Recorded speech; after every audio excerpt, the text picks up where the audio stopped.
बाबा मैं आपसे एक सवाल पूछूं? जी बेटा पूछो। मेरा दोस्त झूठ बोल रहा था, मैंने उसको रोका। वो कहता मजाक में झूठ बोल सकते हैं।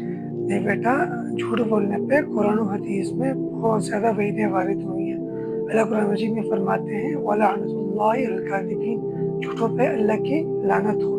सर हुजूर ने फरमाया कि जो शख्स लोगों से बात करता है और उनको हंसाने के लिए झूठ बोलता है वो बर्बाद हो जाए। और 3 दफ़ा हुजूर ने ये लफ्ज़ फरमाया। इसी तरह रसूलुल्लाह सल्लल्लाहु अलैहि वसल्लम को जब पता लगता कि कोई शख्स झूठ बोलता है तो हुजूर के दिल से उतर जाता, यहाँ तक कि वो झूठ बोलना छोड़ देता।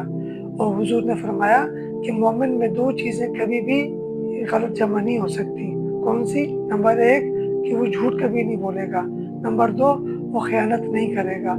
और इसी तरह हुजूर ने फरमाया कि झूठ बोलना सारी बुराइयों की जड़ है, और जो शख्स झूठ बोलता है तो झूठ उसको जहन्नम तक ले जाता है, और झूठ बोलते बोलते वो झूठों में लिखा जाता है।